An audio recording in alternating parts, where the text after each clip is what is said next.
When it comes to competitive Super Smash Bros., one of the game's core mechanics, edgeguarding, focuses on knocking your opponents off the stage and out of the stage's boundaries. Because there are so many ways to achieve this and multiple different options for your opponent to get back onto the stage, in order to successfully defeat your opponent means you must learn how to take them off the stage and then keep them off so they lose their stock. Edgeguarding applies to all installments of the series. The standard competitive stage in Super Smash Bros. Has 4 directions to knock your opponent out of invisible boundaries. They are the top, bottom, left, and right directions. These are known as blast zones. Once a player falls or is hit past these blast zones, they will lose a stock. After a player is knocked off the stage, they will usually try to recover and get back onto it. At this point, you must decide how to edgeguard your opponent. Based on factors such as location, stage, and your respective characters, you have to think about what their options would be, what they would think to do, and then predict how your opponent will attempt to recover. For example, if you knock a Captain Falcon off stage, they might prefer to drop down below the stage and up B to the ledge to play it safe. However, if the Falcon is knocked to a higher position closer to the stage, he may have more options to mix up his recovery, keeping you guessing. To properly edgeguard, you must know your opponent's character and options and successfully execute your predictions to intercept their attempt to get back onto the stage.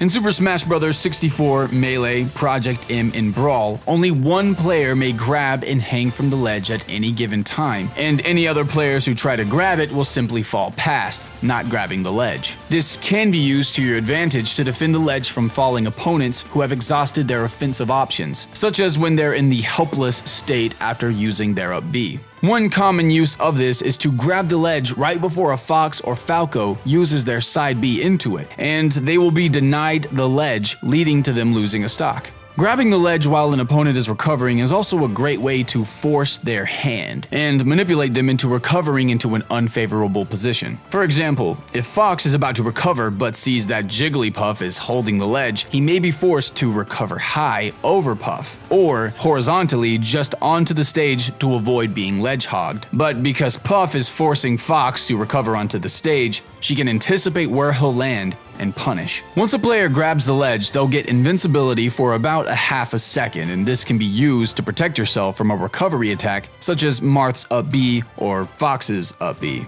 Getting hit by an attack while you are vulnerable will cause you to hit the stage, and missing the tech will result in a stock being lost. Only in Melee, re-grabbing the ledge will refresh your invincibility. This is known as ledge stalling. Every character can perform this in some form with some characters such as Falcon, Fox, Falco, Sheik, and more being able to perform this with complete invincibility, if performed properly. But for other characters, there is usually a short moment where you're vulnerable during the ledge stall. For these characters, the player will need to analyze when and how to go for the ledge, depending on the option your opponent chooses. Ledge hogging and ledge stalling are not in Smash 4. Instead, if a player attempts to grab a ledge taken by another player, he will grab the ledge, and the previous grabber of the ledge will be forced to jump off. This is known as ledge trumping. It is also worth noting, Smash 4 allows players to dodge more than once in the air, which you would want to anticipate or fake out in order to land an attack as they recover.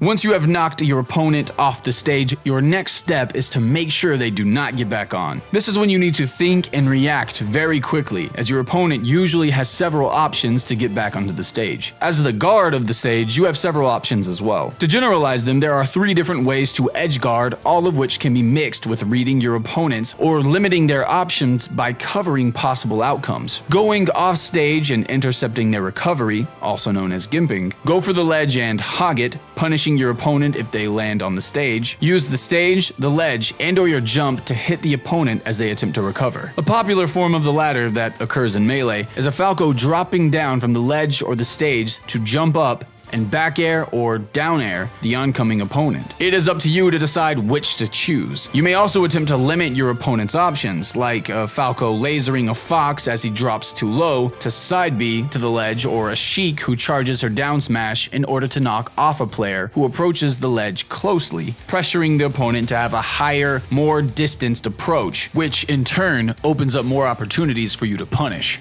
A player can also walk off the stage and jump after they drop a safe distance and perform an aerial to hit their opponents. One form of this is a Sheik walking off the stage, then jumping and performing a neutral air to catch a recovering opponent and attacking them with it, and also guarantee their own survival as they won't drop too low with this method. We hope you enjoyed our tutorial on edge guarding. There's still a lot left to cover, so make sure to subscribe to Super Smash Academy. Don't forget to follow us on Facebook and Twitter for quick tips and fighting trivia. And be sure to check out our other videos if you're looking to learn more techniques from Super Smash Bros.